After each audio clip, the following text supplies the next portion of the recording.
Amis sportifs, bonjour et bienvenue dans La Séance, le podcast. La séance est celle que tous les athlètes d'endurance réalisent. A priori simple, la séance s'intègre dans une programmation et s'articule en plusieurs temps, souvent bien distincts, comme l'échauffement, le corps de séance et le retour au calme. Toutes les séances ont, ou du moins devraient avoir, comme objectif de faire progresser l'athlète. Mais pour cela, encore faut-il comprendre la philosophie de la dite séance. Aujourd'hui, on reçoit Florent Beligi. Bonjour et bienvenue. Salut, merci pour l'invitation. Bon, je vais essayer de te faire une présentation le plus complet possible et puis après, je te laisserai corriger ou ajouter quelques trucs. Ouais, Alors, pour commencer, du coup, je vais te présenter comme un athlète complet parce que tu es capable de briller aussi bien sur la piste avec un record en 4,06 sur le 5500 mètres ainsi que sur le marathon que tu as déjà bouclé en 2h28. Des beaux chronos de référence et on en reparlera par la suite.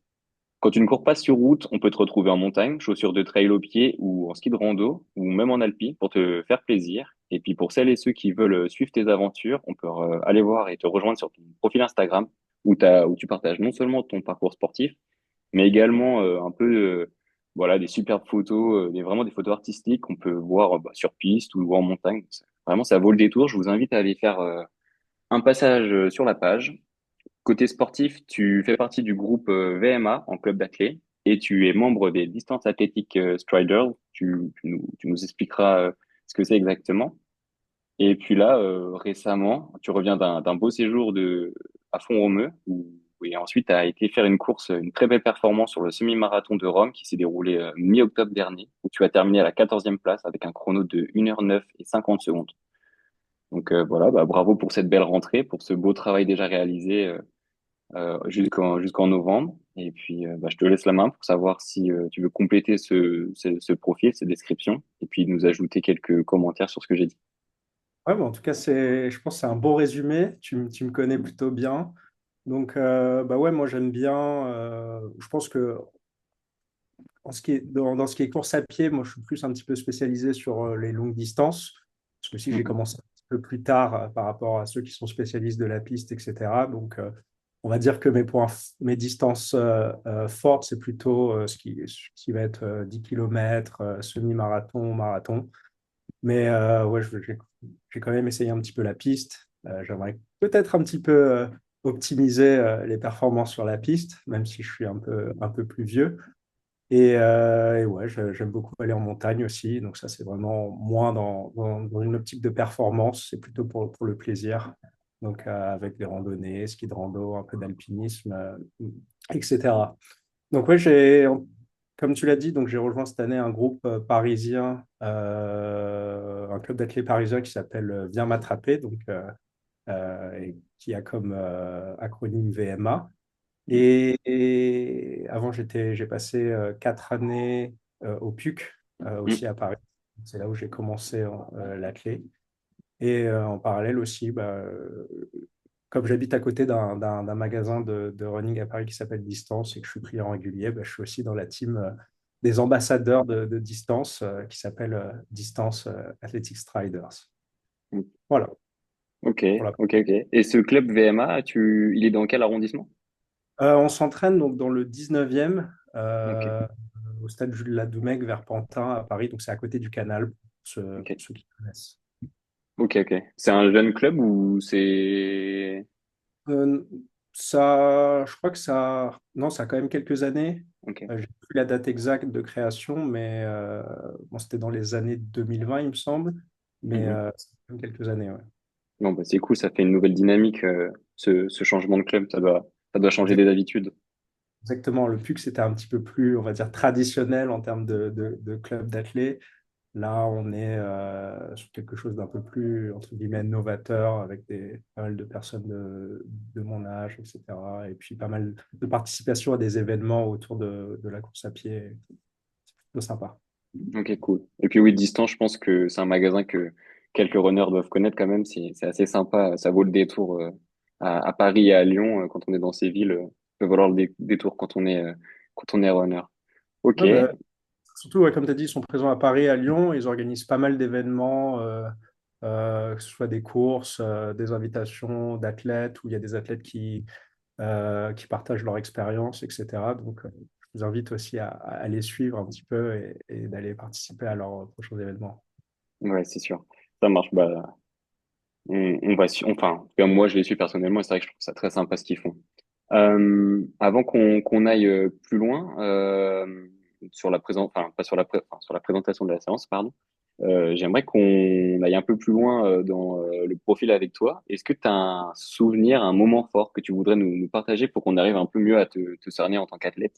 Il y a un événement comme ça que tu souhaites partager.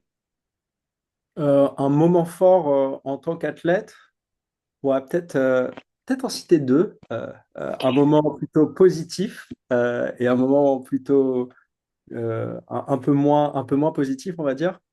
Le premier, je pense, c'est la première fois où j'ai fait Enfin, c'était la fois où j'ai fait 2h28 au marathon, qui est la Ok. première fois où je pense avoir craqué. Donc, c'était mon troisième marathon et je pense que c'était la première fois où j'ai bien craqué comment bien réussir sur cette distance. Donc, ça, c'était un peu un des points positifs, un point fort. Il Et était où ce marathon? Tu l'avais fait à à Paris, Paris, c'est ça? Ouais, à c'était Paris en ça, oui. 2023. Et 2 ans après, non, c'était un an après, sur la même distance, à Valence, je me suis fracturé la hanche enfin, j'ai eu une fracture de fatigue de la hanche. Elle était peut-être présente avant, mais en tout cas, ça s'est matérialisé le jour de la course sur le marathon de Valence. Donc, c'était en décembre 2023. Et donc, c'est à partir de là aussi, donc c'est là où le marathon a aussi changé euh, ma manière de m'entraîner. Donc, c'est à partir de là, après la récupération, que j'ai commencé à peut-être faire évoluer mon entraînement. Ouais, ça a été un point de bascule. Et du coup, tu vas nous en parler un peu plus aujourd'hui, c'est ça? Exactement, ouais. Donc voilà, il y a eu Ok. ces deux marathons, le premier qui valide l'apprentissage sur la distance et le deuxième qui, à partir de là, me fait changer, entre guillemets, ma manière de m'entraîner. Ouais, il te re-questionne. Bah, c'est parfait. Parce que c'est vrai que là, aujourd'hui, on va en soulever des questions. Je vais te présenter les trois temps clés du podcast. On va essayer de les suivre. Donc, ça va être la présentation de la séance, le déroulement concret de cette séance, et puis ensuite son bilan. On va essayer de garder cette structure pour essayer de suivre ton raisonnement. Et puis, bah, on verra ce que ça va donner, même si c'est une séance un peu particulière. On va tout de suite attaquer avec cette première étape. Je vais pas la nommer, comme ça je vais te laisser le faire. Est-ce que tu pourrais nommer cette séance un peu particulière et nous présenter du coup la séance du jour? Ok. Donc aujourd'hui, on va parler un petit peu de ce qu'on appelle le double seuil. Donc c'est pas donc le double seuil dans la manière dans l'exécution que j'en fais. Ça va être une séance, enfin deux séances que je vais effectuer les mardis et les jeudis. Donc on va pratiquer ce schéma de deux séances deux fois dans la semaine. Et donc le matin, on va plutôt réaliser des intervalles guillemets relativement longs, des 8 minutes, des 6 minutes, des 10 minutes, à une certaine intensité.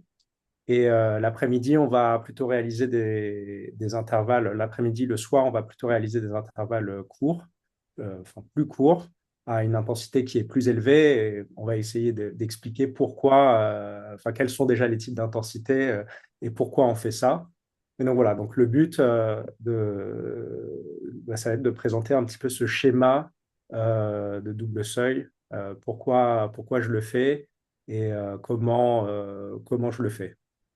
Ok, ok. Donc déjà, pour essayer de la structurer, c'est bien 2 jours dans la semaine que tu consacres à ce double seuil.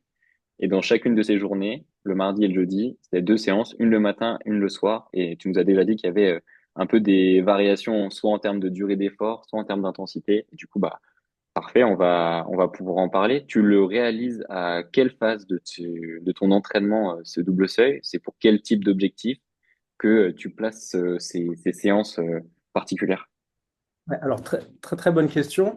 Donc, il faut savoir que le double seuil, la manière, entre guillemets, où ça a été un peu théorisé et un petit peu mis en pratique, c'est pour essayer d'avoir un maximum d'adaptation physiologique qui permet de soutenir un effort d'endurance. Et donc le double seuil, ça permet de maximiser, d'améliorer au maximum le système aérobique qui va être déterminant en fait pour bien performer dans les sports d'endurance et sur les distances sur lesquelles je pratique. Mhm. Et donc, euh, ça va pas être une méthode qui va être vraiment spécifique au travail d'une certaine allure de course, mais ça va venir en fait soutenir tout le métabolisme qui va faire qu'on va être bon, qu'on va avoir un bon système aérobique. Et c'est ce qui va permettre en fait de pouvoir mieux soutenir les allures de course. Donc, quand est-ce qu'on effectue en fait le double seuil? Donc là où je veux en venir, c'est que ça va être plutôt dans une période de préparation du corps, une préparation du métabolisme. Donc plutôt une période de travail de base où on va moins se soucier de le travail de l'allure spécifique pour la course. Ok. Et, et donc le double seuil, comment on va le placer? Donc avec l'entraîneur, on précise dans le calendrier Mhm. les objectifs. Et donc nous, on va avoir plusieurs semaines. Donc disons qu'on place un marathon euh, à, à partir du moment où on planifie, on place le marathon 4 mois après. Donc, on va avoir un gros bloc de travail de base avec des doubles seuils, on va dire trois premiers mois. Et puis, plus on se rapproche de l'objectif, moins on va en faire et plus on va travailler le spécifique de la distance. Donc, sur marathon, ça va être plutôt des sorties longues, Mhm. mais pour des distances plus courtes, ça va être l'ajout de plus en plus de travail à des vitesses plus élevées. Ok. Ah ouais, c'est vraiment un travail qui se réfléchit en amont, quoi. Le double C, ça se fait pas n'importe. Enfin, en tout cas, dans la façon dont tu en parles, c'est vraiment pour préparer la caisse, préparer le corps, en fait, développer son maximum, oui, sa capacité à consommer de l'oxygène et du coup à produire un effort d'endurance. Donc, ouais, ça se passe, comme tu le dis, plutôt en préparation non spécifique, ou du moins avant d'attaquer vraiment le spécifique pour un objectif du coup d'endurance. Ok. Et toi, du coup, Vraiment, voilà, c'est pas nécessairement euh, un travail qui va permettre de mieux consommer l'oxygène, mais ça va être ça va venir en fait soutenir permettre d'améliorer les paramètres physiologiques qui vont permettre de créer de l'énergie à hmm, partir de la filière qui consomme de l'oxygène. ok, Donc, en fait, on va améliorer les paramètres physiologiques qui font que on va pouvoir mieux fournir de l'énergie via la filière qui consomme de l'oxygène. ok. Et donc ça c'est la raison pour laquelle toi, tu pratiques ce double seuil? Donc là, on a parlé en fait du travail au seuil. Hmm, Globalement, pourquoi on fait ce travail au seuil? Parce que ça permet en fait d'améliorer les paramètres physiologiques. Mais pourquoi on fait du double seuil? Et pourquoi on fait 2 séances dans une journée plutôt qu'une au seuil? oui, En fait, c'est pour augmenter en fait le temps que l'on passe dans ces zones qui permettent d'améliorer les paramètres physiologiques liés à l'aérobie. Donc en fait, pourquoi on fait 2 séances au lieu d'une? Parce que si on en fait une séance qui va être relativement longue, pour avoir, entre guillemets, la même charge de travail que 2 séances, on va provoquer au corps plus de fatigue et ça va être plus dur pour le corps de récupérer de ça. Donc, c'est pour ça, en fait, que les premières personnes qui ont un petit peu théorisé le double seuil, donc il y a un Norvégien, Marius Bakken, il y a aussi Inge Brixton, la famille Inge Brixton qui utilise beaucoup ça. En fait, ils se sont rendus compte que au lieu de faire une longue session dans cette zone qui permet de travailler le seuil, eh ben, on va séparer en fait en deux sessions espacées de 6 heures parce que ça permet en fait de bien récupérer et d'avoir un volume qui est plus important passé à travailler dans cette zone qu'on appelle la zone au seuil. Ok. Oui, donc c'est vraiment pour aller rechercher des adaptations bien spécifiques et oui, oui, préparer son moteur aux exercices d'endurance. Donc, c'est le genre de séance quand même, tu as dit, c'est segmenté en deux pour avoir un gros volume d'entraînement, mais sans que ça soit une seule grosse séance. On le répartit un peu en deux moments. Ça s'adresse à qui du coup? Parce qu'il faut être capable de supporter une quantité de charge hyper élevée, je suppose, enfin, du moins assez élevée pour Ouais, tenir ces deux entraînements journaliers. ouais. Alors, bonne question. Alors, du coup, oui, travailler au seuil, en fait, pour que ça fonctionne bien, il faut qu'il y ait un gros volume d'entraînement qui soit supporté derrière.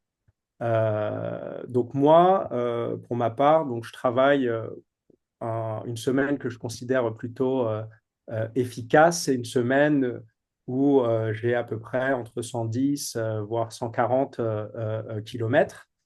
Et Ok. alors, c'est pas 110, 140 kilomètres courus au seuil. On Mhm. a la majorité du temps passé à courir qui est passé à une intensité qui est relativement basse. Dans ces 110, 140, on peut avoir une ou deux séances de double seuil. Euh, et donc, ça implique quand même, donc, pour pouvoir, ça implique d'avoir de pouvoir être capable de supporter un gros volume kilométrique hebdomadaire. Mais par contre, je ne dirais pas que c'est destiné qu'aux athlètes élites Mhm. qui ont les meilleures performances, en fait. Parce qu'en fait, la physiologie est la même pour tout le monde. Et avoir un gros volume de travail au seuil pour des athlètes qui sont moins confirmés, bah, ça va être aussi utile que pour des athlètes qui vont être plus confirmés.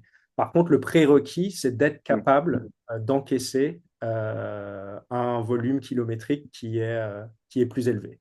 Donc, il faut Ok. avoir passé du temps à courir un petit peu, peut-être tous les jours, en se gardant des moments de repos, des jours de Mhm. repos. Peut-être aussi, avant de placer deux séances de double seuil, être capable de placer dans la semaine deux séances avec des footings. Et, Mhm. et puis après, voilà, il faut, avant de placer deux séances de double seuil, deux jours de double seuil, pardon, dans la semaine, il faut voilà, progressivement augmenter la charge euh, pouvoir caler tout ça. Ouais. Ouais, donc en fait, une journée de double seuil ou une double journée de double seuil, comme toi tu le fais, c'est quelque chose qui s'organise en fait. Il faut déjà voilà, avoir une structure de semaine qui est globalement tranquille sur le reste Exactement. du temps, avoir des bonnes capacités de récupération et de kilométrage, enfin, d'encaisser du volume. Et puis voilà, faut y aller de manière progressive. Et puis bien évidemment, faut avoir envie de le faire ce double seuil. On reviendra du coup sur cette envie, sur comment toi tu ressens ces journées-là. Mais moi, ce que j'aimerais savoir du coup, c'est que ok, donc imaginons on remplit à peu près tous les critères, les prérequis sur une journée type du coup de double seuil. À quoi ressemble une séance du matin juste en description et pareil pour le soir du coup. Ouais, alors, donc du coup, juste pour revenir sur ce que tu as dit Ouais. justement, donc oui, c'est important pour que ça marche, en fait, il faut passer beaucoup de temps euh, dans cette zone au seuil, etc. Donc, il faut être capable de soutenir un gros volume kilométrique. Mhm. Et donc, pour revenir maintenant à l'organisation de la journée, donc la manière dont on fait le double seuil, c'est plutôt le matin, on va réaliser des intervalles de 6 minutes, de 10 minutes ou de 8 minutes, Ok. intercalés de récup qui sont relativement courts par rapport à la durée de l'intervalle. Donc, c'est-à-dire des récup de 1 minute, 1 minute, 1 minute 15, 1 minute 30. Et donc, ces répétitions, on va en faire, si c'est des 6 minutes. En général, le matin, j'essaye d'avoir un volume total de répétition qui est de 40 minutes. Donc, Ok. ça peut être 6 fois 6 minutes, ça peut être 4 fois 10 minutes, ça peut être 5 fois 8 Mhm. minutes, etc. Ok. Donc ça, on fait ça, en général, je le fais sur tapis, parce que c'est plus efficace le matin avec le travail, etc. On n'a pas besoin d'aller à un endroit de se changer, Ah oui. etc. Donc je le fais sur tapis. J'en ai un qui est à disposition au bureau ou dans la salle de sport à côté de chez moi. Et donc l'allure, ça, donc sur ces intervalles qui vont être plus longs, on va le faire à une allure qui est proche qu'on appelle le premier seuil lactique. Ok. Euh, c'est souvent dans la littérature, on appelle ça LT1, Lactate Threshold 1, ou sinon Aerobic Threshold. Euh, et donc, ça va être pour donner, pour ceux qui parlent un petit peu en zone, en termes de zone, Mhm. ça va être une allure qui va correspondre à vraiment la fin de la zone 2. Ok. euh, la fin de la zone 2. Donc le début de cette zone où on commence à consommer des sucres, etc., et à s'approcher du seuil anaérobique. Donc Légèrement essoufflé, quoi. voilà, légèrement essoufflé. Mais c'est quand même une allure qui est assez confortable. Mhm. Euh, et comment je m'assure d'être à cette allure? Donc Ouais. c'est là où en fait ben, je vais beaucoup travailler avec un lecteur de lactate. Ok. Euh, c'est un dispositif dans lequel on va mettre une bandelette, se piquer, extraire une goutte de sang on va mesurer, on va placer la bandelette sur la goutte de sang et Mhm. cet appareil va nous donner le lactate qui va être sanguin et qui va être disponible bah, dans le sang pendant l'effort. Ok. Et Mais ça, du coup, c'est bien spécifique. Toi, tu connais tes valeurs du coup de lactate. je connais donc mes valeurs de lactate. Ok. Euh, euh, enfin, c'est-à-dire, en fait, oui, je connais en fait à quelle vitesse, entre Ouais. guillemets, je produis Oui, c'est telle, ça. quanti- telle quantité de lactate. Et bon, bien sûr, on ne va pas tout le temps mesurer parce que ça peut coûter très cher aussi. Mhm. Donc, c'est pour ça que je fais aussi en sorte de bien mesurer mon rythme cardiaque. Parce Ok. que, en fait, à un certain niveau de lactate, maintenant aussi, va correspondre une certaine valeur de fréquence cardiaque. Mhm. Et donc, c'est important de mesurer aussi, de bien mesurer la fréquence cardiaque. Euh, et donc, voilà. Donc, l'utilisation à la fois de la fréquence cardiaque et du lactate, ça permet vraiment un petit peu de savoir dans quelle zone on est vraiment, hein, de ne pas essayer de deviner, ah, est-ce que je suis au seuil, Mhm. je parle, mais c'est un petit peu inconfortable. Donc là, je dois peut-être être là, là, là. Donc là, vraiment, on objectivise avec ces moyens de mesure la zone d'intensité dans laquelle on est. Et donc, pour revenir en fait excuse-moi, je suis peut-être un petit peu long Non, là-dessus. non, mais du coup, oui, c'était la première, ça, c'était la première séance de la journée, c'est ça? Ouais, c'est ça. Mais pour revenir sur l'allure à laquelle on fait la première séance de la journée, donc j'ai dit que je faisais ça autour du premier seuil lactique, Mhm. LT1. Donc ça, à quoi ça va correspondre? Ça va correspondre à, en fait, une vitesse Enfin, après l'échauffement, en fait, ce qui se passe, c'est que je vais mesurer une première fois le lactate, ça va me donner une valeur de base. Ok. Euh, Là, voilà, le corps ne produit quasiment pas de lactate. En général, on est aux alentours de 1 millimol, entre 1 et allez, 1,2 millimol. Mhm. Et, euh, et la vitesse à laquelle on va courir sur ces 8 minutes, 6 minutes, 10 minutes, ça va être une vitesse où le lactate va s'écarter très peu de cette valeur de base, en fait.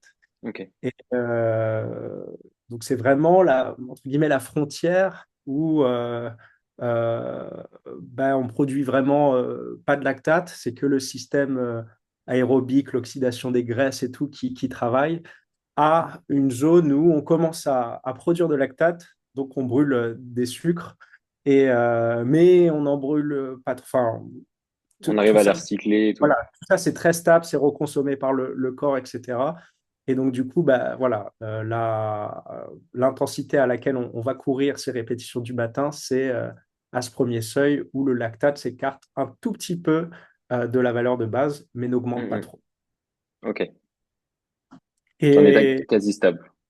voilà. Donc, le but, c'est de travailler juste en dessous, en fait, de ce premier seuil, hein. C'est d'essayer, bah, au fur et à mesure, de pousser, entre guillemets, ce premier seuil. Donc, pousser, ça veut dire quoi? C'est d'être capable de courir à une allure plus rapide, tout en ayant une valeur de lactate qui est très, très faible, qui s'écarte très peu de la baseline. Et donc, j'ai remarqué voilà, en faisant du double seuil un Oui. petit peu régulièrement, etc., et en mesurant, ben, on- le fait de mesurer permet en fait vraiment d'objectiver d'augmenter la vitesse à laquelle bah, le lactate dans le sang reste très faible. Ah, ça, je pense qu'on en reparlera dans l'analyse, mais c'est vrai que ça doit être sympa, ce petit côté un peu scientifique où tu fais tes mesures et au fur et à mesure du temps de l'entraînement, tu vois que pour des mêmes valeurs de lactate, t'as des vitesses un peu meilleures et tout. C'est vrai que ça doit être très excitant. Ça doit être une certaine motivation, assez C'est cool à suivre. c'est assez satisfaisant. Au-delà de la validation dans les compétitions, on fait le RP, Hmm. etc. En fait, c'est assez satisfaisant de se dire que bah, en fait, j'ai produit des adaptations Hmm, qui hmm. font que bah, mon corps, physiologiquement, il réagit mieux, en fait. Et est-ce que si on veut le simplifier à l'extrême, peut-être pas à l'extrême, mais je sais pas, mais est-ce que du coup le matin là, c'est les allures, est-ce que ça se rapprocherait plus ou moins de l'allure marathon à quelques secondes près? Exactement. Ok. C'est très très bonne remarque. Pour moi, en plus qui fait des longues distances et du marathon, bah, c'est aussi du travail spécifique parce Hmm, que hmm. on va faire des blocs donc de 2 à aller entre de 1006 et 3 km à une allure qui va être un petit peu en dessous de l'allure marathon. Ok, ok. Donc si on veut essayer de résumer cette première séance de la journée, ensuite on reviendra sur la deuxième. Mais du coup, c'est des allures autour de l'allure marathon. Après, tu as développé le détail, donc je vous laisserai réécouter ces moments-là. Et puis c'est des répétitions plutôt longues, entre 6 et 10 minutes, sur un temps de travail et d'effort autour des 40 minutes. Donc après, vous le segmentez comme vous le voulez. Des répétitions espacées de récupération assez courtes, 1 minute 30. Donc ça serait la première séance de la journée. C'est ça. Pour cette deuxième séance, du coup, comment elle s'articule, à quoi elle ressemble cette deuxième séance de la journée? Alors, donc la deuxième séance, bon, donc déjà c'est important de bien récupérer de la Hmm. première séance avant de pouvoir placer cette deuxième séance. Donc en général, on laisse 6 heures, le temps un petit peu de faire redescendre le tonus musculaire et de récupérer. On peut Oui, faire une sieste si on peut. Moi en général, je dois travailler entre ces deux séances, donc, mais bon, ça va, j'ai un travail de bureau, donc c'est tranquille.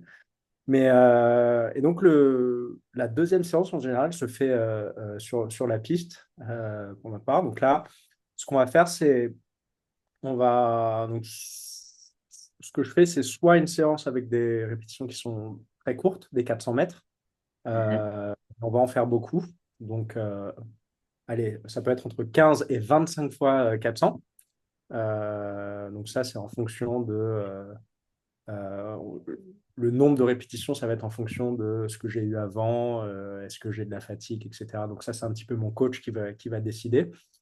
Et donc, il y a les 400 mètres. Et sinon, sur des répétitions qui sont légèrement plus longues, donc aux alentours de 3 minutes, on va plutôt faire des 1000.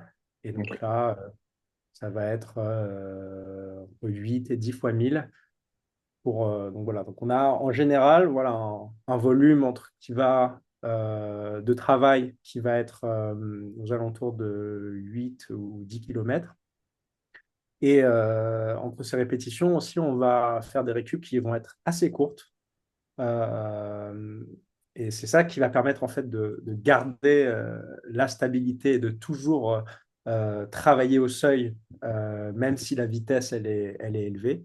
Donc pour les 400 mètres, on va faire des récupérations très pincées de 30 secondes, sans mettre ok, trop sur la piste. Et pour les 1000 mètres, ça va être plutôt 200 mètres trop. Donc, on est sur 1 minute 15 de récupération. Mhm. Donc, voilà. Donc, le but de ça, c'est euh, de permettre d'aller travailler des allures qui vont être plus élevées, mais tout en permettant, avec la récupération, de maintenir des niveaux de lactate et de fatigue en fait stables. Et Oui. donc du coup, donc là, je ne sais pas si tu voulais déjà parler de comment est-ce qu'on mesure, comment est-ce qu'on s'assure qu'on est sur les allures. Bah si, enfin ça peut s'y prêter. Juste du coup, si c'est en fait ça va être des fractions qui vont être plus courtes que le matin, plus rapides. Est-ce que tu as dit c'était à quelle allure à peu près que tu les fais c'est Bah, en fait, ça dépend et ça a évolué en fait Ok. euh, euh, pendant l'entraînement. Euh, donc l'allure, pour les 1000 on va dire, bon, en, Ah oui, ça dit ça dépend des oui, c'est vrai qu'entre un 400 et un 1000 en c'est fait, pas la même je vais chose. dire, je travaille au seuil sur les 1000 mais en fait, ça veut un petit peu rien dire, une vitesse au seuil, parce que pour déterminer en fait le second seuil, il faut faire, le protocole, c'est un, de faire un long tempo pendant 30 à 40 Mhm. minutes et de voir si le lactate il reste stable pendant ce protocole. Et donc ça, c'est la vitesse. Et donc la vitesse au seuil, donc c'est la vitesse maximum dans ce protocole pour lequel le lactate reste stable. Ok. Donc pour les 1000, on veut dire que c'est peut-être une approximation de la vitesse à ce seuil-là. Et donc du coup, c'est une vitesse pour laquelle ben, mon lactate, donc quand je mesure avec le lactate, Mhm. bah, je vais toujours rester, donc mon lactate va rester stable, et en général, ça va être aux alentours de 4 millimoles. Voilà. Ok. Mais ça peut varier aussi. Donc, on dit en général, pour le double seuil, on dit c'est 4 millimoles, etc. Mais parfois, la valeur pour laquelle ça reste stable, bah, ça va être 3 et quelques, ou peut-être même un petit peu en dessous de 4. Donc, ça dépend un peu des individus. Et donc, Ok. du coup, voilà, pour déterminer cette vitesse, bah, je vais mesurer avec mon appareil. Et le but de cette séance, c'est que je reste stable en lactate. Donc, Ok. en fait, comme les répétitions sont très courtes, je vais pouvoir aller plus vite. Oui. euh, mais comme la répétition, elle va faire 1 minute 15, 1 minute 12, bah, en fait, je ne vais pas produire beaucoup de lactate. Je vais avoir Mhm. le temps de récupérer un peu.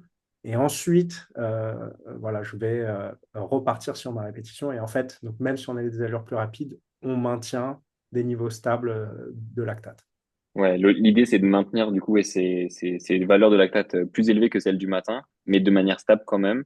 Et pour ça, du coup, tu joues sur les Voilà. vitesses en fonction du 400 ou du 1000, mais toujours dans une idée de il faut que ça reste en contrôle, ou du moins en termes de lactate. Et du coup, Ouais. en termes d'allure, là, c'est peut-être un peu plus compliqué d'en donner une de manière plus générale. C'est peut-être l'intention est peut-être plus rapide que celle du matin.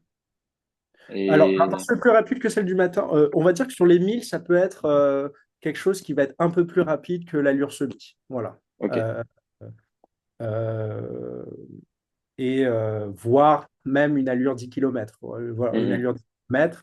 Sur les 400, ça va être plutôt une allure 5 km.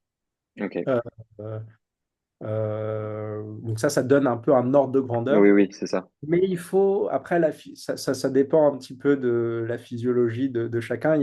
Voilà, il faut un petit peu valider avec la mesure, parce qu'en fait, si quelqu'un fait ses 400 sur une allure de 5 km, ben, ça se trouve, lui, il est capable de maintenir des hauts niveaux de lactate Mhm.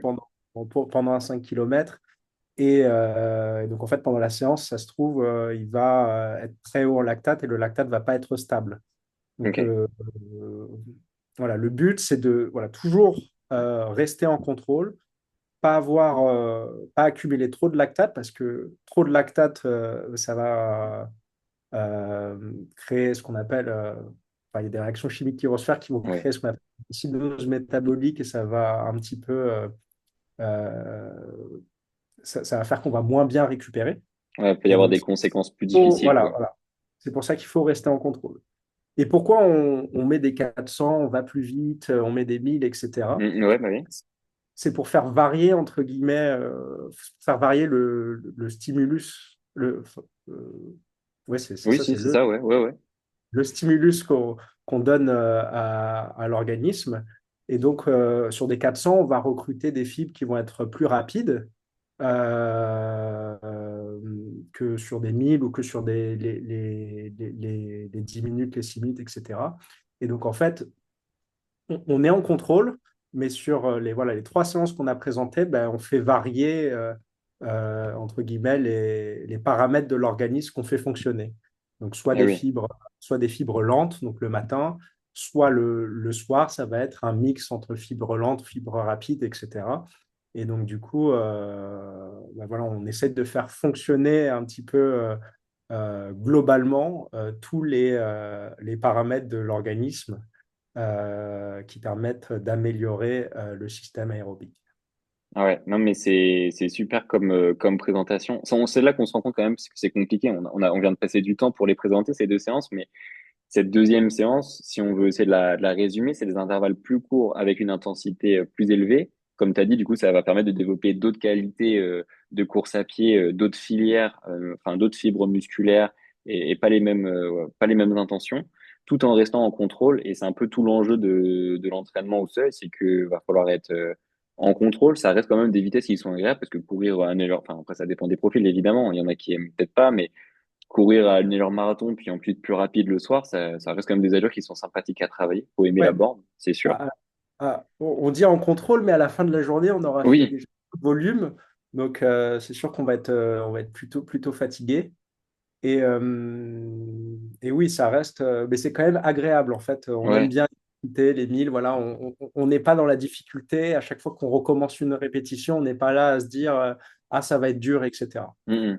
Et Oui, on mais n'est du coup, peut-être pas en train de les compter autant que des fois où on est sur la piste et dès la cinquième rep, on est là en mode bon, ouais, quand tout à est-ce que fait. ça se Ouais. termine, quoi. Et du coup, le fait d'être en contrôle ben, permet d'accumuler en fait plus de volume dans une zone d'intensité donnée. Et donc, ben, plus on accumule du volume, ben, plus les adaptations vont se faire, etc., sous condition qu'on récupère bien après. Ouais, bah c'est ce qu'on va venir. D'ailleurs, tout ce qu'on disait là, c'est ça, toi, c'est un travail que tu as mené depuis un petit moment. Tu as mis longtemps à mettre ça en place. C'est deux fois double session par semaine et puis arriver jusqu'à des 25 fois 400. Tout ça, bien évidemment, je Ah suppose oui, que ça non, se met en place, quoi. C'est pas je un ne me suis truc, pas réveillé du jour au lendemain en me disant ah, voilà, je vais faire le matin 5 fois, 4 fois 10 minutes et 25 fois 400 le soir. aller crash test. Ça peut. Et il y a un autre point aussi, et ça c'est dur de donner une réponse, enfin une explication qui est Hmm. basée sur des choses qu'on aura vérifiées. Mais bon, le matin, on fait l'allure. On pourrait se dire bah, pourquoi on ne fait pas les 1000 le matin et les 10 minutes le soir. Dans la pratique, donc je pense que si on fait la vitesse plus lente le matin, bah, moi, ce que j'ai observé, c'est que le soir, je suis capable donc, peut-être de recycler un peu mieux le lactate Ok. et d'être un petit peu plus, entre guillemets, prêt à supporter des fortes vitesses Hmm, hmm. le soir. Donc voilà, L'organisme, il serait peut-être plus près, quoi. voilà, ça permet, en Tu te fait, le sens matin plus près. permet de préparer l'organisme à soutenir des plus grosses vitesses le soir. En fait, à préparer les fibres à recycler le lactate le soir. Bah, Mais après, ouais, c'est un peu ce que je voulais les dire dans un peu le bilan de cette présentation. J'ai l'impression que cette séance double seuil, enfin cette journée double seuil, c'est vraiment à prendre comme une séance avec et le matin et le soir, mais il faut imaginer que c'est bien, même si elles sont espacées de 6 heures, comme tu as dit, au minimum en termes de récup, c'est vrai qu'il faut bien les prendre toutes les deux dans la même journée Et du coup, peut-être que, enfin, je sais pas si ça pourrait donner la même image, mais quand on fait une séance d'athlé, souvent il y a quand même, enfin, en ce moment, je sais pas, j'ai l'impression de voir ça, c'est que les échauffements après ils se terminent plus un peu avec du SV1 ou en tout cas avec une allure progressive pour ensuite aller attaquer les reps de manière plus, bah, justement être capable de mieux tolérer les exercices. Donc c'est un peu ce que tu disais là, le matin un peu plus lent pour du coup se préparer à mieux encaisser le soir, quoi. Je sais pas si ça peut, Donc, je c'est pense que un tu fais peu le la même parallèle, idée, ce qu'on quoi. appelle le priming avant les séances. Donc, Ouais, faire, je sais pas, par exemple, ça peut m'arriver de le faire d'ailleurs avant le soir, avant les 1000, avant les ok, 400. Donc, faire peut-être 1 kilomètre où je suis proche du seuil 1. ok. Et en fait, pour préparer, voilà, pour être échauffé au maximum, mais pour préparer l'organisme pour réveiller l'organisme pour pouvoir assumer une charge en termes de vitesse qui va être plus élevée. Ouais, puis préparer le corps à tout ce travail métabolique que tu vas lui demander par la suite. Ok, bon, Ouais. de toute façon, on reviendra sur cette mise en pratique de la journée. Bon, tu as déjà répondu à beaucoup de questions que j'avais en tête, notamment en termes d'organisation et de logistique. Donc toi, de ton expérience, le matin, tu fais ça sur tapis. Comme ça, je suppose que tu as tout le matériel à disposition. Le soir Ah, sur piste, c'est pratique pour mesurer, etc. Le soir sur piste aussi, c'est pratique aussi. c'est pratique aussi. Et Est-ce pardon, vas-y. est-ce que du coup, quand c'est sur piste, du coup, je suppose que tu es avec ton groupe. Ouais. Comment tu gères ça, le fait que ça soit avec un groupe, est-ce que ça te tire pas trop, parce que justement, tout est une question de gestion. Est-ce que ça te tire pas trop, soit vers le haut, soit vers le bas, ce Très, groupe lors des reps? très, très bonne question. Donc, quand on est en contrôle, en fait, l'écueil, c'est de vouloir suivre quelqu'un et du coup d'être hors de la zone d'intensité cible.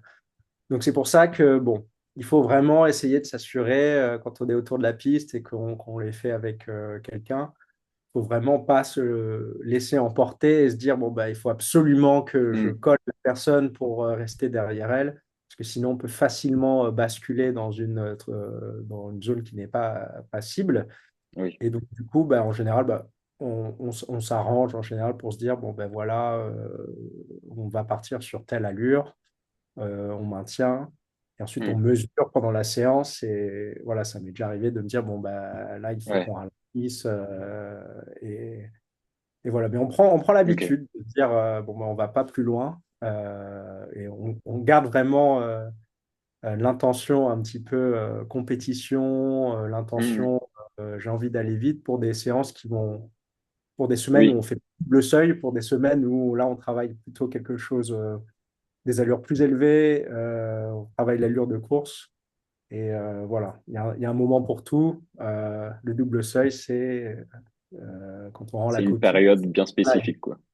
il faut avoir respecté la zone d'intensité cible. Voilà. Non, mais c'est important de le préciser, ouais. Puis parce qu'en plus, quand tu fais ce double seuil, t'engages une semaine entière, quoi. C'est pas un truc que tu fais à la volée.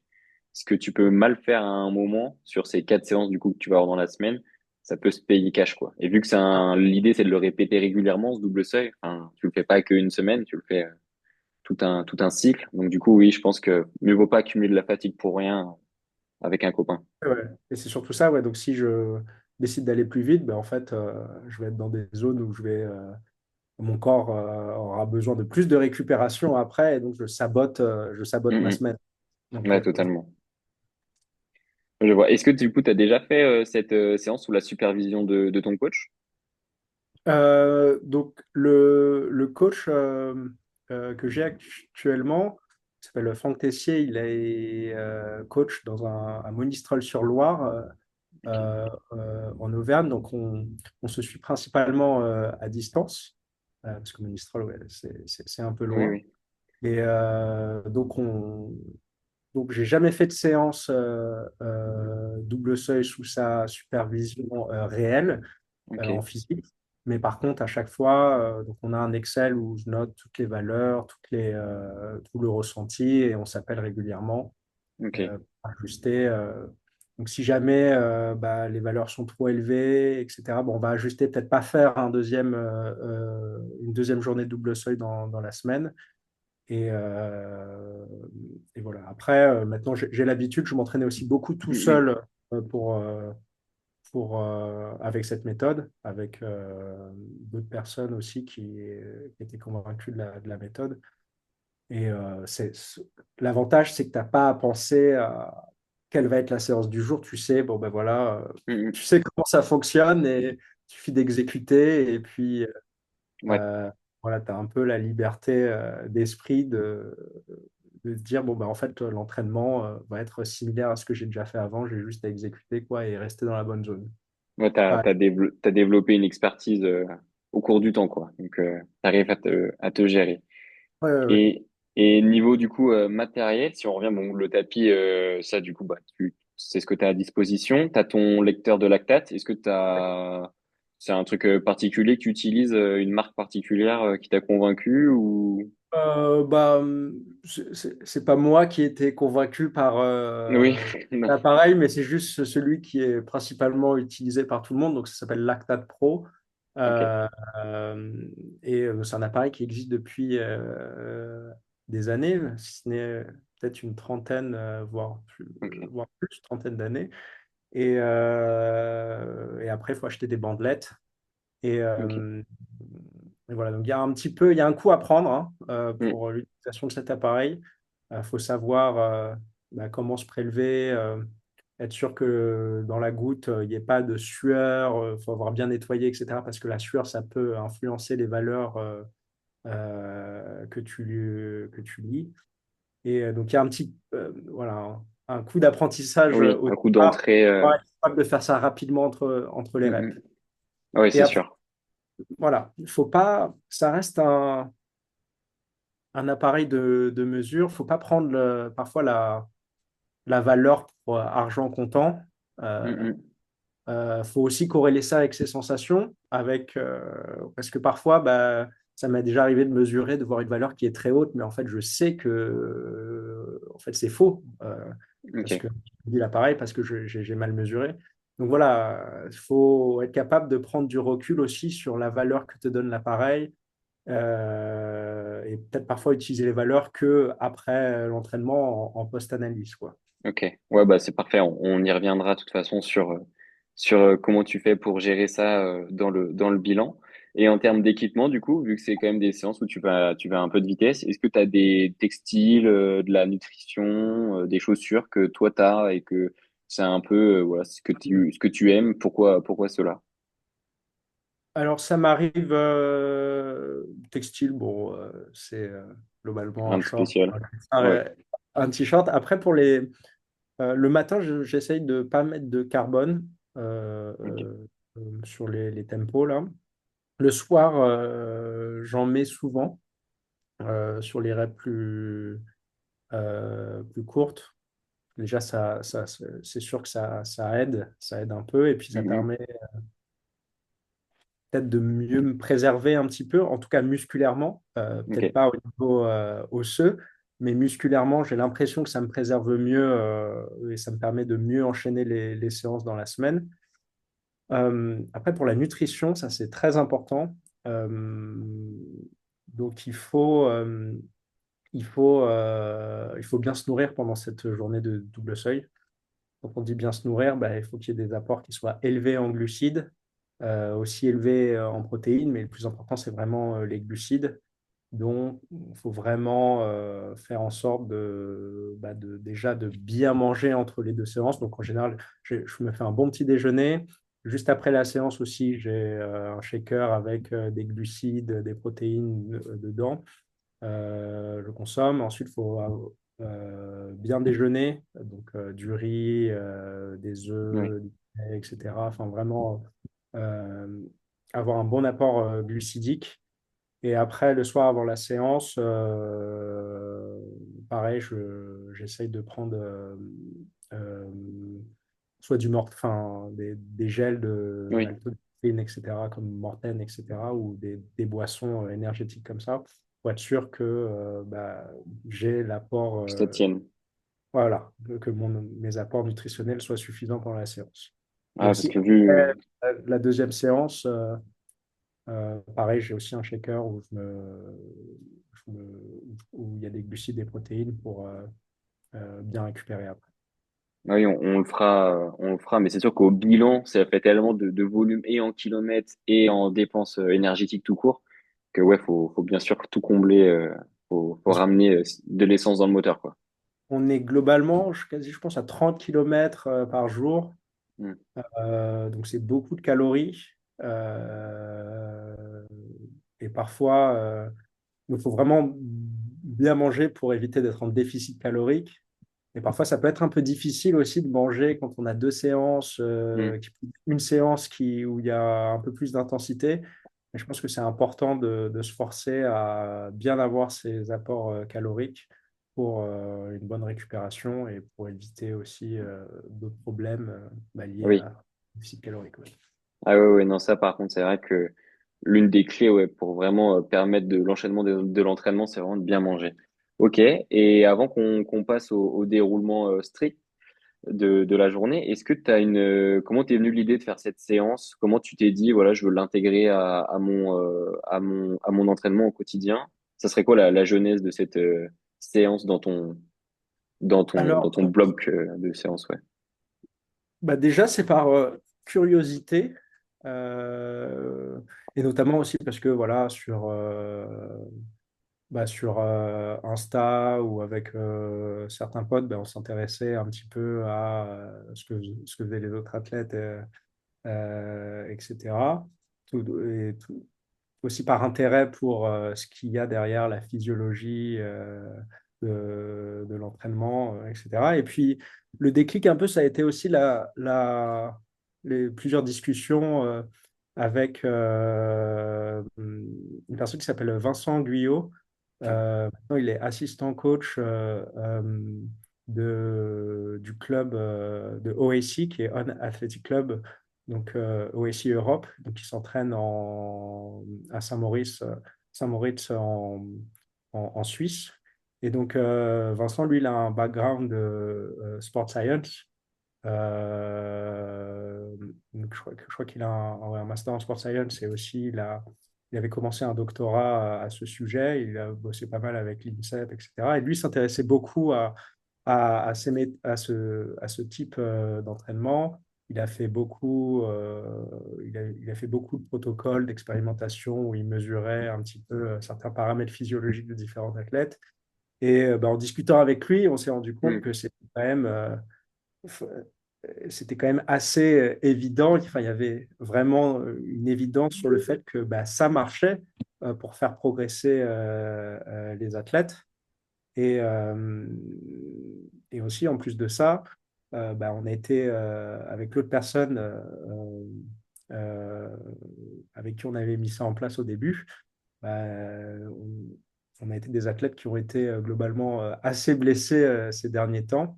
Ouais. Et il s'avère aussi le retour d'expérience des athlètes qui ont mis en place le double seuil, c'est que malgré un volume plus élevé, ils étaient capables de bien soutenir cette charge sans se blesser.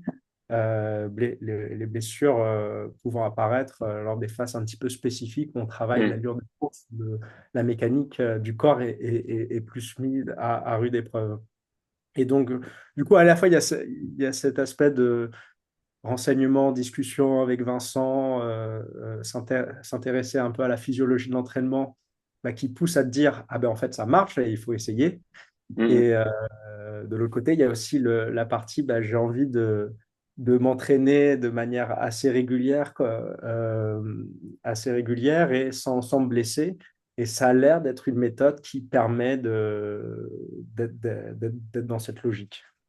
Ok, ouais, donc c'est vraiment l'aspect curiosité de la chose, la curiosité scientifique et athlétique, et puis trouver ouais des intérêts pour du coup aller vers la performance, hein, une voie pour aller vers la performance qui préservait bah du coup l'intégrité de de ton corps pour mieux perfer par la suite. Non, bah c'est vrai, c'était une super présentation que tu nous as fait de la séance. Je vais essayer de le conclure comme ça et de rappeler la séance de manière très rapide. Donc, l'idée du double seuil, tel que on l'aurait présenté aujourd'hui, là, ce serait une séance le matin avec des intervalles plutôt longs, autour des 6 à 10 minutes, avec des récupérations assez courtes de 1 minute 30, avec l'idée de faire quand même un volume assez conséquent de 40 minutes. Et donc là, on peut le faire, par exemple, sur tapis, tout en veillant à rester à son seuil, à son premier seuil. Et donc là, pour le coup, bah, je laisse les invités retourner un peu précédemment si ils ont oublié ce que ça correspondait, mais grosso modo, c'est le haut de zone 2 et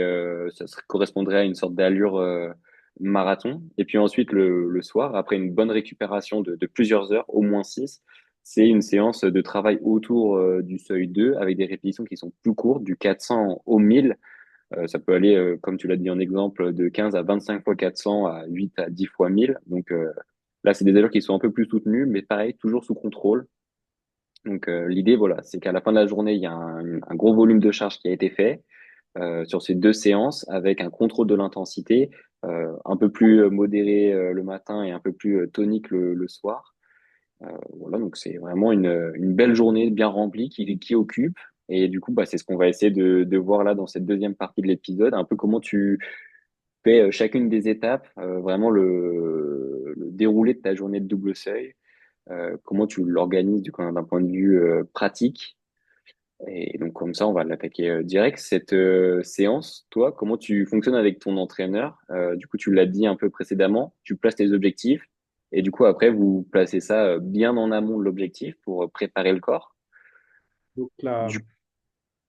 pardon, ouais, on va Mm, avoir ces blocs un petit peu de périodisation de l'entraînement où on va mm, avoir 3 semaines en général de double seuil, euh, une semaine de travail un peu plus spécifique avec des séances plus rapides. Enfin, en fait, en fonction si c'est marathon, oui.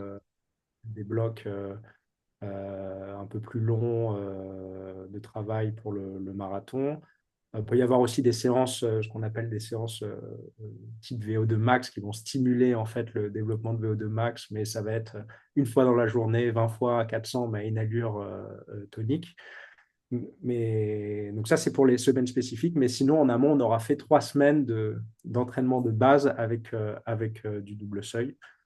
Et, euh, et après, je dirais que vraiment les dernières semaines avant l'objectif, là, on n'est plus sur du double seuil. Mhm. Ok. Et du coup, pour ce côté spécifique là de 3 semaines de travail de double seuil, les séances et ton plan d'entraînement, tu le reçois généralement sur une plateforme en particulier, tu le reçois en avance. Enfin, Un Excel avec chaque jour, Ok. il y a voilà, une colonne correspond à un jour de la semaine. Et ensuite, on a une ligne réservée au coach avec le plan de la séance, Mhm. euh, le format du double seuil qu'on va faire ou nos types de séances. Et ensuite, il y a une ligne qui est réservée à moi où je mets le bilan de la séance avec comment je l'ai exécuté et Ok. ressenti aussi. Important. Ok. Et du coup, quand tu vois enfin, quand tu vois les jours de double seuil arriver, comment tu te prépares toi dès le matin? C'est quoi un peu ton rituel pour te mettre dans le bon mood de cette journée de borne? Alors déjà, quand il y a double seuil, enfin, pour moi, ça commence déjà la veille. Il faut se dire qu'il faut absolument que j'ai passé une bonne nuit ou que je sois en Ok. forme pour pouvoir absorber cette journée de double seuil. Euh, après, la journée, après, comme j'ai l'habitude de le faire, en fait, on n'arrive pas, comme des séances un petit peu plus spécifiques, beaucoup plus rapides, on n'arrive pas à la boule en ventre à se dire ah, qu'est-ce qui Ok. va se passer en fait, qu'est-ce qui va se passer pendant cette journée. Là, on est sûr que on travaille en contrôle. Au pire, je ne suis pas en forme, les lactates sont peut-être trop élevés, je descends l'allure pour rester Mhm. en contrôle, mais je ne vais pas me mettre sur aucune des séances de la journée, je vais être dans un état qui va faire que Mhm. euh, vomir ou voilà. Donc, je pense qu'il n'y a pas d'appréhension de la séance. C'est juste qu'il faut se dire qu'il y en a beaucoup à faire pendant la journée et qu'il Ouais. voilà, faut être en forme. Ouais. Et Puis ah, accessoirement, du coup, ouais, tu l'as préparé la veille avec une bonne nuit de sommeil, puis tu as bonne nuit préparé un de peu sommeil. tout ce qui est nutrition et tout ce qui est matériel, du coup, cardio, Ouais. lecteur de lactate. Voilà, après, le matériel, c'est pas très dur, le lecteur de lactate à manipuler. Donc, au niveau matériel, il n'y a pas grand-chose à préparer, si ce n'est qu'il faut avoir des bandelettes. Donc, il faut en Oui. avoir commandé en amont, pardon. Et, euh, et voilà. Et après, on va pas mesurer non plus tout le temps aussi. Donc, parfois, ça peut m'arriver de ne pas prendre l'appareil de lactate, de juste fonctionner à la Oui. fréquence cardiaque, etc. Ok. Donc, ça, c'est du matériel. Eh bien, Ap- on va essayer de Après, le donc, suivre. ouais. Oui, pardon. Non, tu voulais en venir Bah, à l'exécution de la journée, ouais. ouais, à l'exécution, on va essayer de faire dans l'ordre. Du coup, première séance, deuxième séance. Et puis, dans le bilan, on parlera, enfin, on fera le bilan dans la troisième partie où on fera l'analyse et la récupération entre ces deux séances. Ok, ouais. Alors, bah, du coup, donc j'aime bien manger avant de faire la première séance, mais pas non plus de me lever super tôt pour pouvoir faire la première séance avant le travail. Donc, du coup, en général, moi, la première séance, je l'effectue après une matinée de boulot, soit tard dans la matinée, donc vers 11h30, mais bon, il y a toujours un petit peu de procrastination, donc parfois on est vers midi, voire midi 30 Ok. euh, pour un début. Donc c'est entre 11h30 et midi 30 le début. Euh, En général, ça se fait sur tapis, comme je l'ai dit auparavant. Donc j'ai la chance d'en avoir un au bureau ou dans la salle de sport à côté. Donc il y a échauffement de 15 minutes sur tapis, puis ensuite on démarre. Ouais, Euh, il y a pas de, là pour le coup, du coup, c'est pas un travail où tu vas faire des lignes droites, des gammes. C'est un échauffement qui est assez simple, quoi. Même le soir, les gammes, en fait, je les réserve même pour des sessions qui sont un peu dédiées, limite Hmm. musculation, travail, euh, travail un petit peu de la mécanique de la course. Ok. Et l'avantage du tapis, c'est qu'on a aussi avec tous ces appareils de mesure, on a un petit peu, voilà, on a un peu son tableau de bord avec l'écran du tapis qui donne les allures, le lactate qui va donner les paramètres physiologiques, etc. Donc, c'est une séance c'est assez efficace de le faire sur tapis. Mhm. En général, en 1 heure, 1h10, c'est plié. Ok. Donc, et Le retour au calme, il est aussi très rapide, du coup, sur ce genre de séance. Tu t'attardes très pas. rapide. Non, je ne m'attarde pas. Je fais maximum 5 minutes après la dernière répétition parce que, bah, en fait, l'allure des répétitions le matin, elle est quand même facilement soutenable. Mhm. On a dit que c'était une allure qui était moins rapide que l'allure marathon.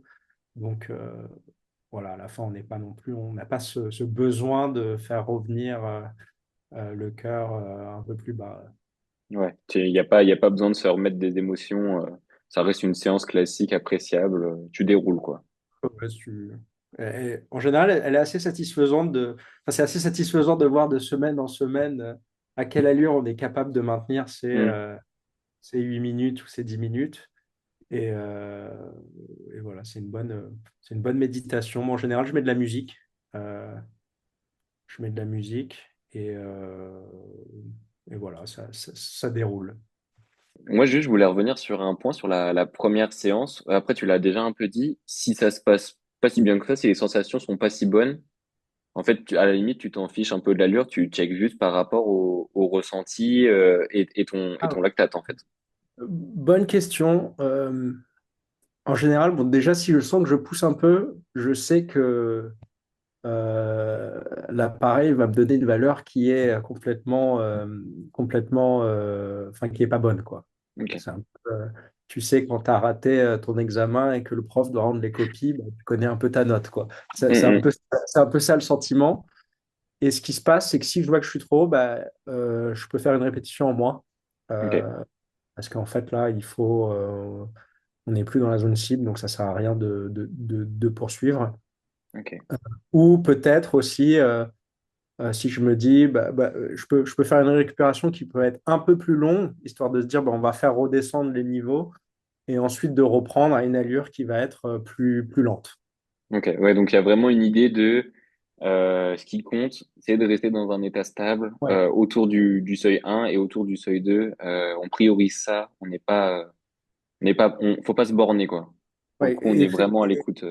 Il faut pas prendre aussi une vitesse, se dire, bon, mais mon seuil 1, c'est Mm, 3,30, parce qu'en fait, ça dépend de bah, est-ce que je suis fatigué, est-ce que j'ai assez mangé avant, etc.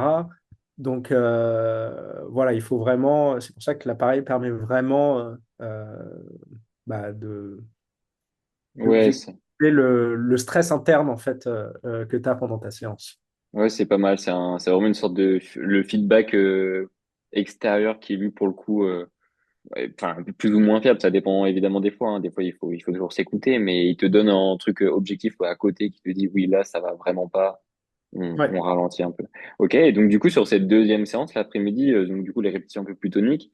Quand tu remets les baskets, est-ce que d'ailleurs je ne l'ai pas posé pour la première séance, est-ce que tu fais un peu de mobilité, t'as une petite routine un peu de avant d'enfiler les baskets ou pas trop? Pareil, je fais un échauffement en général en sens inverse de la piste pendant allez, en général 18 minutes à peu près, entre Mhm. 15. Euh, et comme c'est déjà une journée avec beaucoup de volume, Ouais. ça prend beaucoup de temps, j'ai pas trop le temps de pas, enfin, on va pas travailler en fait la mobilité, ça sert pour travailler la Ok. mobilité. Donc le but de cette journée, c'est pas pour moi de travailler la mobilité, c'est de travailler bah, mon système aérobique.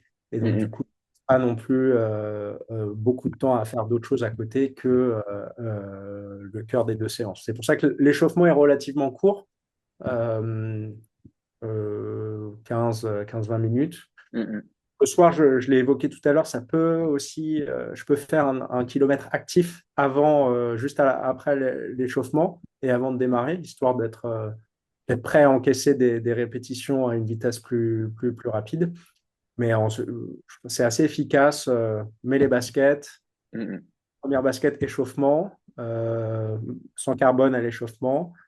Ensuite, je mets les carbones après le kilomètre actif et ça démarre direct. Pareil, je passe pas trop de temps à faire des gammes, Mhm. euh, et avoir deux, trois accélérations.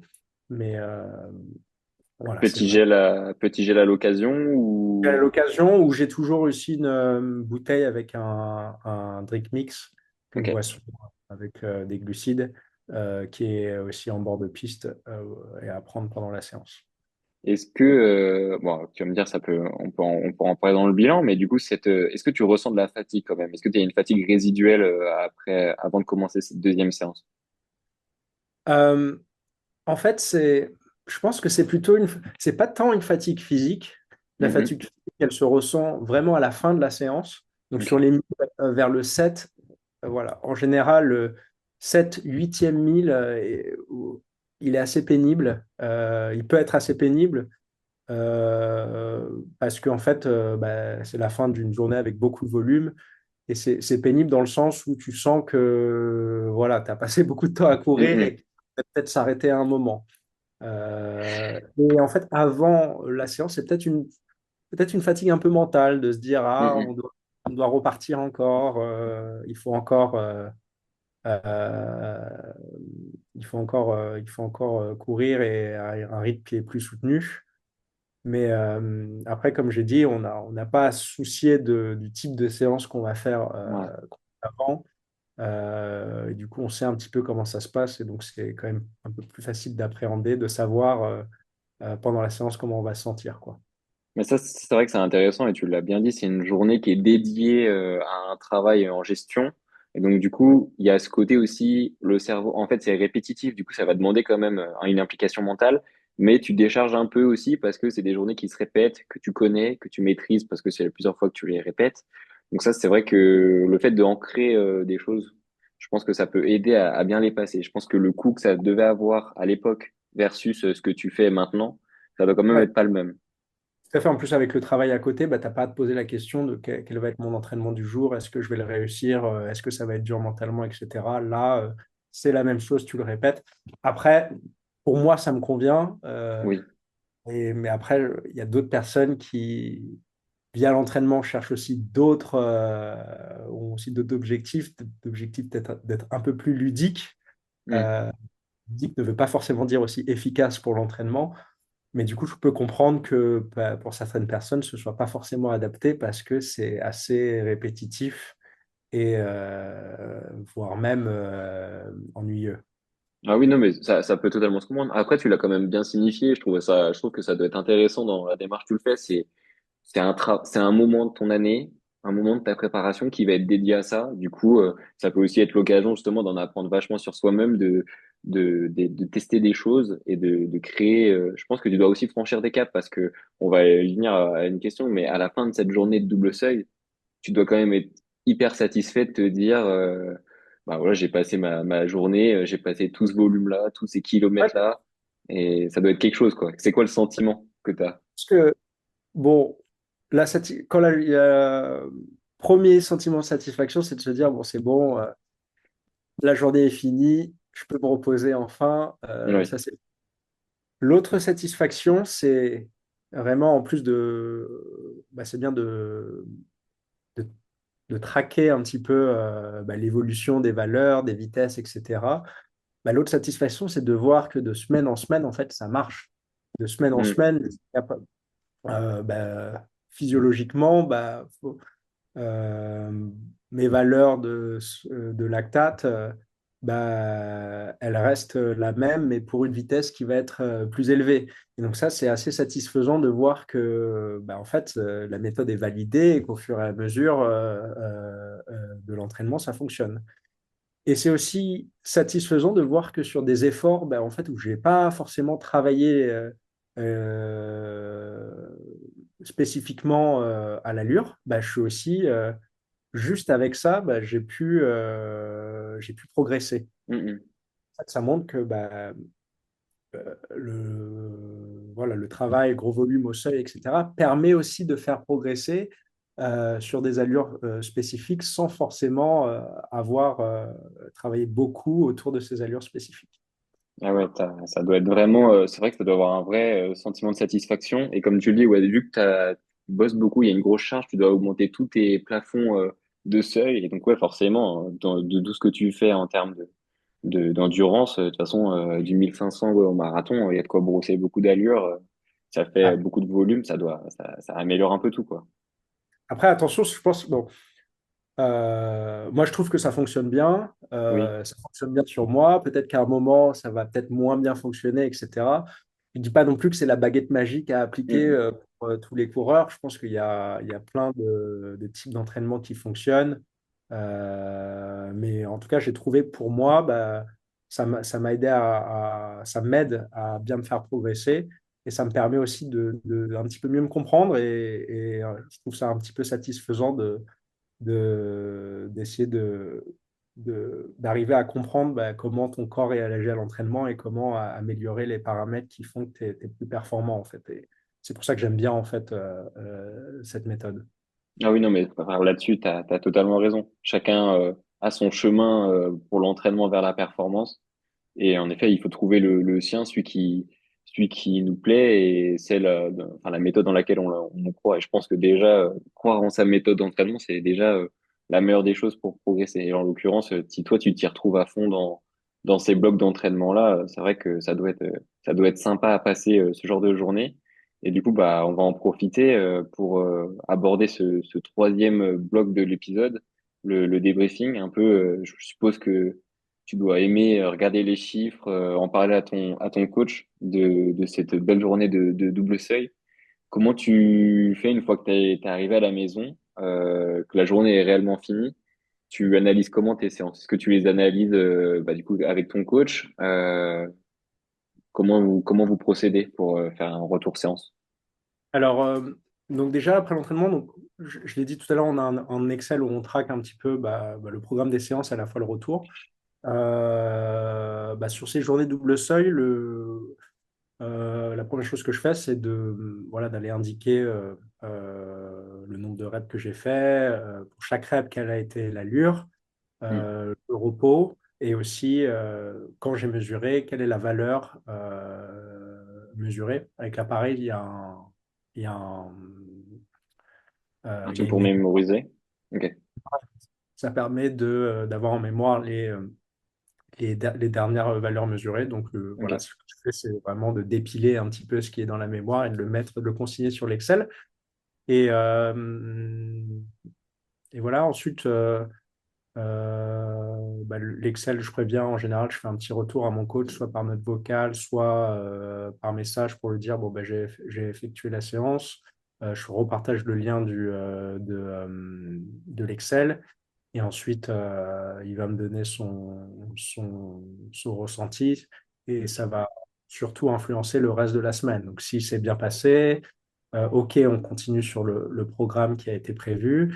Si c'est un peu moins bien passé, là, on va se dire, ah, peut-être que le deuxième double seuil, on va faire moins de répétitions ou on va pas en faire, etc. Ok. Ouais, c'est vraiment intéressant. C'est là tout l'intérêt d'avoir un coach. Tu as déjà toi toute ton expérience que tu as. Et puis en plus, le coach qui vient tout Ouais, alors, corriger. ouais, c'est très important. En fait, en soi, la méthode de double seuil peut être effectuée euh, soi-même entre guillemets, sans avoir besoin d'un coach. Mais en fait, s'il y a quand même besoin d'un coach, déjà pour essayer un petit peu aussi d'avoir une vue un petit peu objective sur ce que Hmm. tu as fait. Parfois, tu vas te dire, j'ai eu cette valeur de lactate, mais bon, c'est pas grave, c'était quand même un peu stable. Mais le coach va dire, ah non, en fait, là, c'est trop haut, là, tu as trop travaillé, il faut adapter, etc. Donc, c'est quand même important d'avoir un œil qui est un petit peu externe sur sur ce que tu as travaillé, sur ce que tu as mesuré. Et aussi, c'est aussi, ça permet de décharger aussi encore plus, Hmm, hmm. d'avoir quelqu'un qui va te dire, bon, en fait, aujourd'hui, ça va être 5 fois 6 minutes. Le soir, on va faire des 400 plutôt que des 1000. Et aussi de se dire, bon, à partir de tout ce que j'ai observé sur le travail que tu as fait, pour telle course, on va viser telle allure. Et Oui. en fait, c'est le coach qui a dit que le coach qui est confiant sur le fait que je peux atteindre telle performance, c'est aussi rassurant et mentalement, ça aide beaucoup plutôt que ce soit à soi-même de déterminer quelle va être la performance en fonction de ce qu'on aura fait à l'entraînement. Non, mais ça c'est vraiment important ce que tu viens de dire, je trouve, sur le côté, on en parlait un petit peu avant, mais voilà, des qualités, des défauts de double seuil, ça peut avoir un coût mental assez important de le faire, surtout par exemple, comme tu disais là, de rentrer les données de lactate, de vraiment tout essayer de quand même de calibrer, c'est tout l'intérêt du double seuil, et du coup, le coach peut venir comme ressource pour en effet décharger certains points. Et je pense que voilà, être accompagné, c'est toujours bien mieux d'être accompagné, je pense, enfin, je trouve. Et là, en l'occurrence, ça peut être vraiment super cool pour vraiment interpréter comment s'est passée la séance et en fonction du scénario plus ou moins positif, dire bon écoute, on garde le plan initial ou en effet on voit des trucs à la baisse. C'est vraiment hyper intéressant. Mais du coup, c'est du journée double seuil.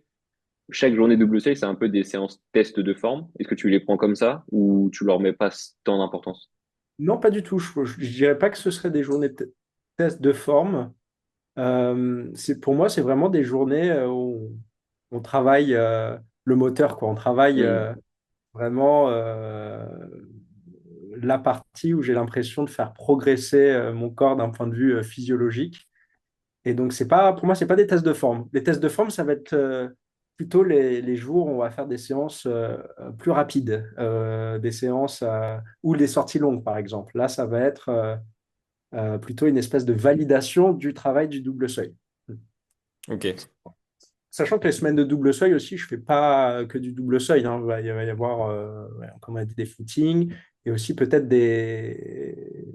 euh, du travail en côte pour aller à des allures plus rapides, parce que ça aussi, ça aide à soutenir les vitesses de course prévues. Un peu de muscu aussi. Mais donc voilà, donc les semaines de double seuil, c'est vraiment les semaines où on travaille un petit peu les paramètres internes du corps. Puis après, les semaines où on fait plus de l'allure spécifique, c'est là, ça va être des tests de forme. Là, ça va être là où je Mhm. vais un petit peu me dire, j'ai progressé, je suis plus à l'aise sur telle ou telle vitesse. Et après, le double seuil peut être aussi un test de forme dans le sens où quand tu lis les valeurs et que tu te rends compte que tu peux avancer plus rapidement pour une même valeur de lactate, bah oui, c'est satisfaisant de se dire qu'on arrive à bien faire progresser la physiologie. Ok. Ouais, non, mais c'est vraiment, je pense, sympa faut être un petit peu geek peut-être des données pour apprécier cet entraînement. Mais je pense que ouais, ça peut être. Enfin, je pense que ça convient à certains profils et en l'occurrence, ouais, je t'imagine bien apprécier tout ça, en tout cas suivre tout ça. Pour terminer un peu cette partie bilan, parce qu'on a vu comment tu les interprètes, comment ça s'intègre dans le plan.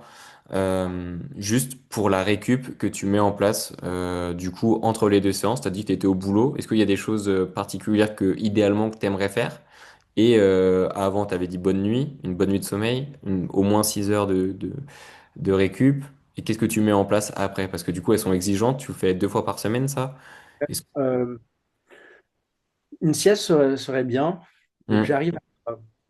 on va dire que j'arrive à m'assoupir peut-être parfois 10-15 minutes, mais j'arrive pas trop à faire plus. Euh, Ok. mais ouais, une bonne sieste serait pas mal. Bien manger, euh, bien boire. Mais voilà, il n'y a pas d'après de secret. Mhm. À Font-Romeu, ça m'arrivait. On avait à disposition au Krebs là, de Font-Romeu les bottes de pressothérapie. Mais bon, ça, c'est juste, on va dire, entre guillemets, un nice to have. Le plus Mhm. important, c'est à la fois avant. En fait, non, le plus important, c'est de tout le temps pendant l'entraînement, c'est de bien dormir et de bien d'avoir des bons apports nutritionnels. Je dirais que c'est la base. Après, tout le reste, c'est du nice to have. Ouais, ouais, non, mais là-dessus, t'as raison. Je pense que les principales choses que t'avais dit là, de sommeil et surtout d'alimentation aussi, parce que c'est quand même des journées denses, hyper intéressant. Eh bien, écoute, on est pas si mal. Est-ce que tu veux rajouter quelque chose sur le débriefing de cette journée un peu particulier? Est-ce que t'as des trucs en tête ou pas spécialement? Non, pas particulièrement. Après, le seul truc, c'est, pour revenir à ce que j'ai un peu dit, peut-être au tout début de la session, c'est moi, personnellement, je pense pas que, et vraiment j'insiste là-dessus, je pense pas que ça soit dédié que à des athlètes élites. Mhm, Je pense que c'est intéressant, sans forcément même faire du double seuil, ben, peut-être de commencer un petit peu à mesurer tous ces paramètres physiologiques, de se rendre compte, de savoir bon, ben, où est-ce qu'il est un peu mon seuil 2, et peut-être d'avoir un peu aussi la valeur cardiaque pour lequel on est au seuil 2. Et je pense que voilà, c'est pas destiné, ce paradigme d'entraînement n'est pas destiné qu'aux athlètes élites. Je pense que c'est destiné à surtout des athlètes aussi qui sont curieux de comprendre un petit peu comment fonctionne le corps et comment permettre d'améliorer sa performance grâce à la science. Et je dirais que je pense que ça peut voilà, être mis en place entre guillemets, n'importe quel niveau, plutôt niveau, on va dire, quand même un peu confirmé. mhm. Euh, si à condition d'être capable de supporter déjà une bonne charge d'entraînement hebdomadaire. Donc, je pense qu'il ne faut pas avoir peur du double seuil, se Mhm. dire que c'est que les Inge Brixton ou les athlètes comme ça qui peuvent le faire. Je pense voilà, je pense que c'est assez intéressant de se pencher sur le sujet, de comprendre bah, pourquoi en fait on fait ça et pourquoi ça peut aider chacun à progresser. Ouais, moi je pense que là ils ont déjà, enfin les personnes qui pourraient être intéressées, ils ont déjà quelques outils. Tu leur as donné quand même pas mal de précieux conseils. Donc voilà, en écoutant calmement l'épisode, je pense qu'ils peuvent retirer pas mal d'infos. Et puis comme tu l'as dit, t'as des personnes qui s'y connaissent très bien, qui développent cette méthode dans plein d'autres podcasts. Vincent Guyot, c'est ça? Ouais, Ouais, voilà, il a. il en parle dans un autre podcast avec, donc c'est On Your Marks, il me semble. Mhm. Et sinon, il y a, bon, ça c'est après, c'est en anglais, il y a Steve Magness qui fait pas mal de vidéos à ce propos et aussi qui partage pas mal de contenu qui est super bien à ce Ouais. propos. Mais après, il y a peut-être plein d'autres contenus qu'on peut partager. Je ne sais pas si tu mets une liste de ressources dans le Bah, potentiellement, si toi, tu as des... cas, mais ça peut être quelque chose que je peux te donner. Eh bah, Et- carrément. Comme ça, on mettra ça, on fera un post ouais, sur un peu les ressources que toi, tu as utilisées pour te construire toute ton expérience. Ça serait, ouais, ça serait top. Je pense Ouais. qu'on va partir là-dessus. Parce que c'est vrai que il faut se renseigner pour partir là-dessus et pas faire n'importe quoi. Donc, ça peut être chouette que tu nous donnes un peu tes repères à toi. Ok, bah, avec plaisir. Bah, nickel. Bon, bah, super. Franchement, on a fait un top épisode. On arrive à la conclusion. Voilà, c'est une séance qui est un peu spéciale que tu nous as présentée aujourd'hui, Flo. C'est une journée de double seuil. C'est deux séances en une même journée qui demandent des prérequis assez importants, comme avoir une bonne base aérobie, être capable de récupérer dans la journée, connaître ses zones et être capable de les respecter surtout. En avoir envie de faire cette journée de double seuil. Ça peut correspondre à certains athlètes, pas à d'autres. Donc voilà, personne n'est obligé de suivre la même recette, mais en tout cas, celle que tu as présentée aujourd'hui, elle fonctionne pour toi et elle te plaît, et ça, c'est l'essentiel. Si on essaie de résumer, c'est une première séance plutôt typée assez longue, avec des répétitions entre 6 et 10 minutes, récup courte, avec un corps de séance qui dure à peu près une quarantaine de minutes autour du SV1. Et pour simplifier, c'est cette allure marathon, on pourrait dire. Et puis la deuxième séance, plutôt typée un peu plus tonique, avec potentiellement sur piste pour avoir des repères entre le 400 et 1000 mètres découpés en plusieurs répétitions. Ça peut aller de 20 fois 400, la classique, à 8 à 10 fois 1000. Et des récup vraiment pincés. Ces récup pincés, du coup, en fonction de la taille que vous prenez des répétitions, évidemment, ça sera pas forcément les mêmes allures. Ça peut aller de l'allure à peu près 5K à l'allure semi-marathon. Puis évidemment, il faut toujours prendre du recul, être dans la gestion, être dans le ressenti des sensations et penser que c'est une journée de gestion où on essaye d'accumuler beaucoup de volume dans les seuils pour les faire progresser et ça sera enfin, ça vous permettra dans l'idée de vous améliorer en endurance et du coup performer sur bah, les distances qui vous sont chères. Donc merci pour cette présentation de journée vraiment spéciale. Tu as vraiment pris ton temps pour nous la présenter. Je te remercie beaucoup. Tu nous as apporté beaucoup de choses. Je pense que moi-même, je vais devoir le réécouter cet épisode lentement et calmement pour bien tout comprendre. On aurait pu passer encore plus de temps. Il y a Ah ouais. Oui, je t'ai senti des fois. T'avais l'air des parti. podcasts où, voilà, où j'avais peut-être envie de pousser un peu plus, mais faut pas non plus exagérer. On laissera. C'est ça.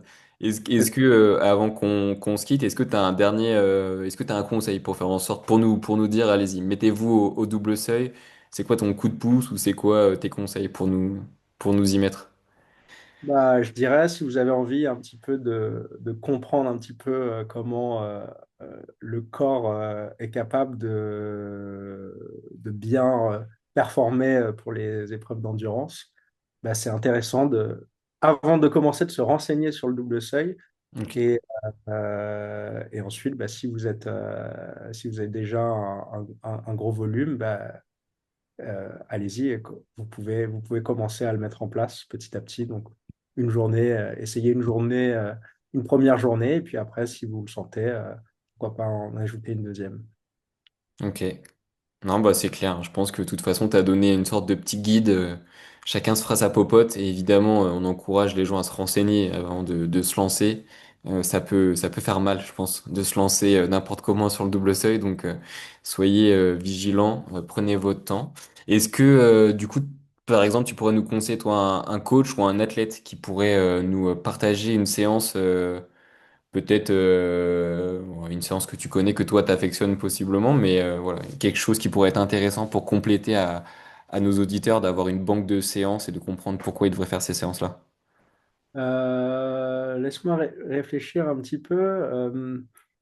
Parce qu'après, dans les séances euh, un peu plus spécifiques, on faisait des séances un peu 20 fois 400, mais là, on n'est Mhm. pas en contrôle, on est plutôt à une intensité qui est proche de VO2 max. Donc, je pense que ça pourrait être une séance intéressante Ok. à présenter.